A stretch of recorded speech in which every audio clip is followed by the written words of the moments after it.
सतगुरां दी पावन बाणी दे राहीं गुरबाणी कीर्तन दे राहीं घरां विच बैठ के गुरबाणी कीर्तन दा गुरबाणी पाठ दा आनंद माण रहे गुरु के सवारे सतसंगी जनों। अरदास तो उपरंत सतगुरां ने जो सानू हुक्म बख्शिश किया है आपां सारियां ने सरवण किया है। यह पावन शब्द धनासरी राग का शब्द है ते धनासरी राग इत्थों शुरू होंदा है। भाव के 660 अंग तो धनासरी राग प्रारंभ होंदा है ते जिहड़ा शब्द आपां सरवण कीता है गुरु नानक पातशाह जी का उचारण किया होया धनासरी राग अंदर यह पहला शब्द है इस राग का। अते धनासरी राग गुरु ग्रंथ साहिब जी का 10वां राग है। जिवें 31 राग हैं ना मेन, ते धनासरी राग जिहड़ा है गुरु ग्रंथ साहिब जी का 10वां राग है। इस तो पहला राग सोरठ है, बाद विच जैतसरी है।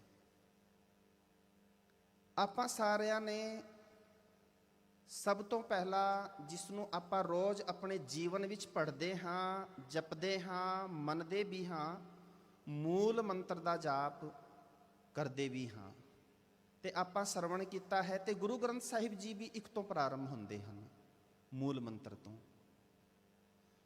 पर कदे आपां सारियां ने विचार करके वेख्या है कि असी मूल मंत्र खाली पढ़िया ही है या उसके उपर चले भी हाँ, उसनूं मन्निया भी है। गुरु जी आखदे हन एक कि ओ हरि परमात्मा एक है। पर साडे ना कई बार कई सवाल ही गलत होंदे हन। आपां पूछ बैठते हैं सृष्टि पता नहीं 4000 साल 10,000 साल 50,000 साल इतने पहला बनी होएगी, इतने विच खत्म हो जाएगी। आपां देखते हाँ ना अज तो जेडे ज्योतिष जेडे भविखवाणी करते सन ना अज तो पता नहीं किते लुक के बह गए ना। ये भी आपां सरवण किया होना कि 2020 विच दुनिया खत्म हो जाएगी, पर कित्थे ने हुण किसे नूं नहीं पता कि यह सृष्टि कदों पैदा हुई, किसने पैदा किवें पैदा की, उस परमात्मा ने केड़ा दिन सी, केड़ा समा सी, केड़ा मुहूर्त सी, केड़ा वेला सी, केड़ा महीना सी, केड़ी रुत सी, गर्मियां सीगियां सियाल सी, केड़ी रुत सी, किसे नूं नहीं पता। आपां रोज़ जपजी साहिब विच पढ़ते हाँ कवण सवेला वक्त कवण कवण थित कवण वार, कि केड़ा समा सी, कवण सवेला वक्त कवण केड़ा वक्त सी, कवण थित केड़ी तरीक सी, कवण सवेला कवण थित कवण सरुति महाकवण जित होवा आकार। आपां केड़ा वो महीना सी जिसदों ये सारा आकार जिहड़ा आपां देखते हाँ ना उस परमात्मा का पैदा किया होया एक अकाल पुरख का। आपां रात नूं देखते हाँ छोटी जी कली हुंदी है, सवेरे जाके वेखो उसनूं फुल बन जाता है। कित्थों हो गया ये, किवें हो गया? उस परमात्मा ने इतनियां घाड़तां घड़ियां हन, सानू सारियां नूं पैदा किया है, बनाया है। जेकर कोई मेरे वर्गा एक चीज़ बनाउण बह जावे ना तो वो वध तो वध इक्को अलग अलग शकलों की 2 या 3 चीज़ बना सकता है, 5 बना सकता है, 10 बना लेगा। पर कदे आपां विचार किया है उसने कितनियां सोहणियां सोहणियां सानू शकलां दित्तियां हन ते एक दूजे दे नाल नहीं मिलदी। सतगुरु जी आखदे हन ओ अकाल पुरख परमात्मा एक है ते सर्व व्यापक है, सारियां विच वसदा है। हुण जरा ध्यान करना, जेकर गुरु साहिब जी दे इस संविधान नूं इस कॉन्सैप्ट नूं मन लईए ना तो सारी दुनिया विच शांति आ सकती है। किवें? क्योंकि आपां देखते हाँ खाली पढ़ते हाँ ओ अकाल पुरख एक है, ओवंकार कार तो भाव सर्व व्यापक है, सारियां विच वसदा है। भावें वो किसी भी धर्म का होवे, जात का होवे, काला होवे, गोरा होवे, किसी भी रंग की उसकी चमड़ी होवे, किसी भी देश का होवे, उसके वस्त्र वो जेड़े मर्जी धारण किते होण, पर वो पैदा किया होया केवल एक अकाल पुरख परमात्मा का है। तो वह परमात्मा साडे सारियां विच वसदा है। ਜਦੋਂ ਅਸੀਂ ਸਾਰਿਆਂ ਵਿੱਚ ਵਸਦਾ ਦੇਖਾਂਗੇ ਤੇ ਪਤਨੀ ਨੇ ਪਤੀ ਨਾਲ ਧੋਖਾ ਨਹੀਂ ਕਰਨਾ, ਪਤੀ ਨੇ ਪਤਨੀ ਨਾਲ ਧੋਖਾ ਨਹੀਂ ਕਰਨਾ, ਭਰਾ ਨੇ ਭਰਾ ਨਾਲ ਧੋਖਾ ਨਹੀਂ ਕਰਨਾ। ਕਿਉਂ? ਕਿਉਂਕਿ ਉਸ ਦੇ ਵਿੱਚ ਵੀ ਪਰਮਾਤਮਾ ਹੈ। ਫਿਰ ਜਿਹੜੇ ਸਾਡੇ ਭੁਲੇਖੇ ਹਨ, ਇਹ ਜਿਹੜੇ ਸਾਡੇ ਅੱਜ ਅਸੀਂ ਦੇਖਦੇ ਹਾਂ ਨਾ, ਕਿਤਨੀਆਂ ਖਬਰਾਂ ਆਪਾਂ ਸੁਣ ਰਹੇ ਹਾਂ, ਜਿਹੜੀ ਇਹ ਮਹਾਮਾਰੀ ਫੈਲੀ ਹੈ, ਝੂਠੇ ਹੀ ਲੋਕਾਂ ਨੂੰ ਦੱਸ ਕੇ ਕਿ ਇਸ ਨੂੰ ਇਹ ਬਿਮਾਰੀ, ਕਰੋਨਾ ਵਰਗੀ ਬਿਮਾਰੀ ਹੋ ਗਈ, ਤੇ ਉਹਨਾਂ ਦੇ ਅੰਗ ਕੱਢ ਲਏ ਜਾਂਦੇ ਹਨ। ਇਹ ਕਿਉਂ ਹੈ? ਕਿਉਂਕਿ ਗੁਰੂ ਨਾਨਕ ਦੇ ਅਸੀਂ ਜਿਹੜਾ ਸਾਨੂੰ ਦੱਸਿਆ ਨਾ, ਗੁਰੂ ਨਾਨਕ ਨੇ ਕਨਸੈਪਟ ਇੱਕ ਦਾ, ਉਸ ਨੂੰ ਨਹੀਂ ਮੰਨਿਆ। ਕਿਉਂ ਨਹੀਂ ਮੰਨਿਆ? ਕਿਉਂਕਿ ਅਸੀਂ ਉਸ ਨੂੰ ਵਿਚਾਰਿਆ ਹੀ ਨਹੀਂ, ਆਪਣੇ ਜੀਵਨ ਵਿੱਚ ਢਾਲਣ ਦੀ ਕੋਸ਼ਿਸ਼ ਨਹੀਂ ਕੀਤੀ। ਸਤਿਗੁਰੂ ਜੀ ਆਖਦੇ ਹਨ, ਉਹ ਜਿਹੜਾ ਹਰੀ ਪਰਮਾਤਮਾ ਸਰਬ ਵਿਆਪਕ ਹੈ, ਸਾਰਿਆਂ ਦੇ ਵਿੱਚ ਹੈ, ਉਸ ਦਾ ਨਾਮਣਾ ਸੱਚਾ ਹੈ। ਤੂੰ ਵੀ ਸਚਿਆਰ ਬਣ। ਤੇ ਆਪਾਂ ਸਚਿਆਰ ਬਣਨਾ ਹੈ, ਸਚਿਆਰ ਸਤਨਾਮ, ਕਿਉਂਕਿ ਉਸ ਦਾ ਨਾਮਣਾ ਸੱਚਾ ਹੈ। ਸਾਧ ਸੰਗਤ ਦਾ ਧਿਆਨ ਦੇਣਾ, ਸੱਚ ਹੋਣਾ ਤੇ ਸਚਿਆਰ ਬਣਨੇ ਵਿੱਚ ਫਰਕ ਹੈ। ਕਿਵੇਂ ਫਰਕ ਹੈ? ਅਸੀਂ ਸੋਚਦੇ ਹਾਂ ਕਿ ਮੈਂ ਸੱਚ ਬੋਲਾਂਗਾ, ਸੱਚ ਬੋਲਣਾ ਚਾਹੀਦਾ ਹੈ, ਜ਼ਰੂਰੀ ਹੈ, ਪਰ ਸਚਿਆਰ ਬਣਨਾ ਬਹੁਤ ਵੱਡੀ ਗੱਲ ਹੈ। ਸੱਚ ਤੇ ਗੰਗੂ ਬ੍ਰਾਹਮਣ ਵੀ ਬੋਲਿਆ ਸੀ ਕਿ ਛੋਟੇ ਸਾਹਿਬਜ਼ਾਦੇ ਮੇਰੇ ਘਰ ਨੇ, ਪਰ ਸਚਿਆਰ ਨਹੀਂ ਸੀ ਨਾ। ਉਧਰ ਤੁਸੀਂ ਆਪਾਂ ਇਤਿਹਾਸ ਵੱਲ ਝਾਤੀ ਮਾਰੀਏ, ਭਾਈ ਗਨੀ ਖਾਂ ਤੇ ਨਬੀ ਖਾਂ, ਉਹ ਝੂਠ ਬੋਲ ਰਹੇ ਨੇ, ਕਿਤੇ ਉੱਚਦੇ ਪੀਰ ਨੇ, ਪਰ ਹੈਗੇ ਗੁਰੂ ਗੋਬਿੰਦ ਸਿੰਘ ਸੱਚੇ ਪਾਤਸ਼ਾਹ। ਕਿਉਂ? ਕਿਉਂਕਿ ਸਚਿਆਰ ਬਣ ਗਏ ਨੇ। ਸਾਡੇ ਜੀਵਨ ਵਿੱਚ ਸਾਨੂੰ ਇਹ ਫਰਕ ਨਹੀਂ ਪਤਾ ਚੱਲ ਰਿਹਾ ਸਾਨੂੰ ਕਿ ਅਸੀਂ ਸਚਿਆਰ ਕਿਵੇਂ ਬਣਨਾ ਹੈ। ਸਤਨਾਮ, ਉਸ ਦਾ ਨਾਮਣਾ ਸੱਚਾ ਹੈ।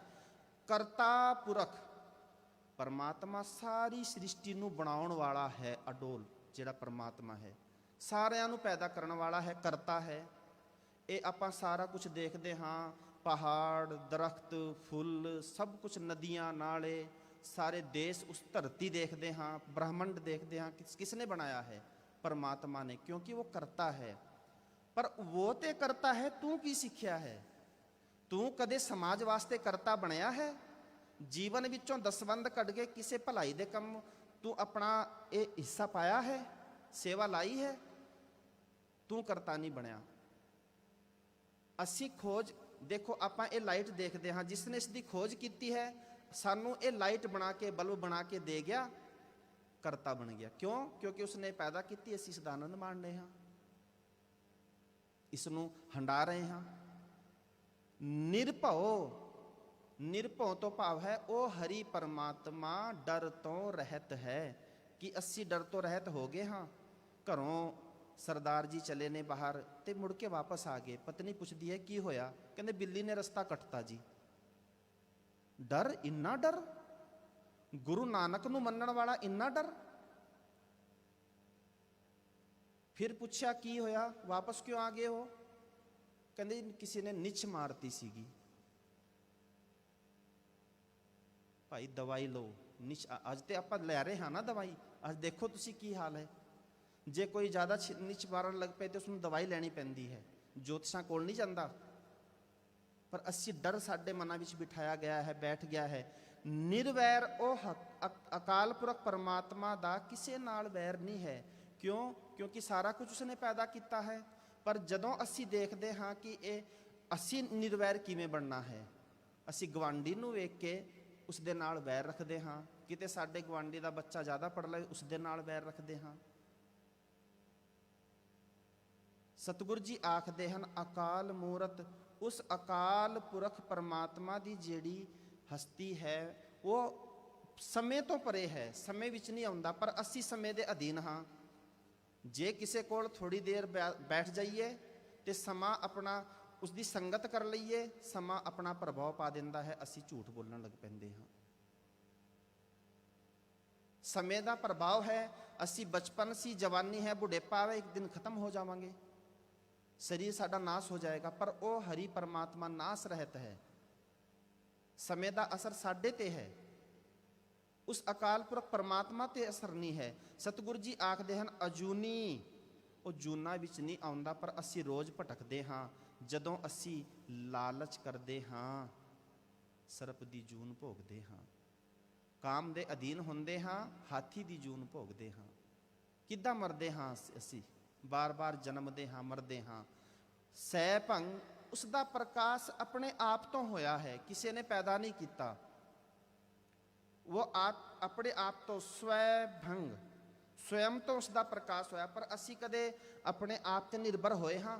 ਜੇ ਕਿਸੇ ਨੂੰ 20,000 ਸੈਲਰੀ ਮਿਲਦੀ ਹੈ ਨਾ, ਤੇ ਉਸ ਦੀ ਆਸ 40,000 ਤੇ ਟਿੱਕੀ ਹੋਈ ਹੈ ਕਿ ਕਿਸੇ ਗਰੀਬ ਦਾ ਮੈਂ ਹੱਕ ਮਾਰ ਕੇ ਮੇਰੇ ਕੋਲ ਆ ਜਾਵੇ। ਕਿਉਂ? ਅਸੀਂ ਆਪਣੇ ਆਪ ਤੇ ਨਿਰਭਰ ਨਹੀਂ ਹੋਏ ਹਾਂ। ਗੁਰੂ ਜੀ ਨੇ ਤੇ ਸਾਨੂੰ ਦੱਸਿਆ ਸੀ, ਪਰ ਇਹ ਸਾਰੀਆਂ ਚੀਜ਼ਾਂ ਸਾਨੂੰ ਮਿਲਣੀ ਕਿੱਥੋਂ ਹੈ? ਗੁਰ ਪ੍ਰਸਾਦ, ਗੁਰੂ ਜੀ ਦੀ ਰਹਿਮਤ ਹੋਵੇ, ਗੁਰੂ ਜੀ ਕਿਰਪਾ ਕਰ ਦੇਣ, ਸਾਨੂੰ ਇਹ ਬਖਸ਼ਿਸ਼ਾਂ ਪ੍ਰਾਪਤ ਹੁੰਦੀਆਂ ਹਨ। ਸਤਿਗੁਰੂ ਜੀ ਪਾਵਨ ਸ਼ਬਦ ਵਿੱਚ ਕੀ ਫਰਮਾਨ ਕਰਦੇ ਹਨ? ਜਿਉ ਡਰਤ ਹੈ ਆਪਣਾ ਕੈਸੋਂ ਕਰੀ ਪੁਕਾਰ। ਮੇਰਾ ਬਾਰ-ਬਾਰ ਇਸ ਸੰਸਾਰ ਨੂੰ ਜਦੋਂ ਮੈਂ ਦੇਖਦਾ ਹਾਂ ਨਾ, ਤੇ ਮੈਨੂੰ ਡਰ ਲੱਗਦਾ ਹੈ। ਕਿਵੇਂ ਡਰ ਲੱਗਦਾ ਹੈ? ਕਦੇ ਮੈਂ ਦੇਖਦਾ ਹਾਂ ਸੰਸਾਰ ਵਿੱਚ ਇਹ ਵੀ ਦੁੱਖ ਹੈ, ਇਹ ਵੀ ਦੁੱਖ ਹੈ, ਇਹ ਮੈਨੂੰ ਨਾ ਚਿਮੜ ਜਾਣਾ ਆ ਕੇ। ਪਰ ਭਾਈ ਸਾਹਿਬ ਜੀ ਬਹੁਤ ਸੋਹਣਾ ਸ਼ਬਦ ਪੜ੍ਹ ਰਹੇ ਸਨ, ਜਿਸ ਦਾ ਸਾਹਿਬ ਡਾਢਾ ਹੋਏ, ਤਿਸਨੂੰ ਮਾਰ ਨਾ ਸਾਕੇ ਕੋਏ। ਸਾਡਾ ਤੇ ਸਾਹਿਬ ਇਤਨਾ ਉੱਚਾ, ਸਾਨੂੰ ਕਿਸ ਚੀਜ਼ ਦਾ ਡਰ ਹੈ? ਸਤਿਗੁਰੂ ਜੀ ਆਖਦੇ ਹਨ, ਜਿਉ ਡਰਤ ਹੈ ਆਪਣਾ ਕੈਸੋਂ ਕਰੀ ਪੁਕਾਰ। ਮੈਂ ਕਿਸ ਅੱਗੇ ਬੇਨਤੀ ਕਰਾਂ ਜਾ ਕੇ? ਸਤਿਗੁਰੂ ਜੀ ਆਖਦੇ ਹਨ, ਦੁਖ ਵਿਸਾਰਨ ਸੇਵੀਆ ਸਦਾ ਸਦਾ ਦਾਤਾਰ।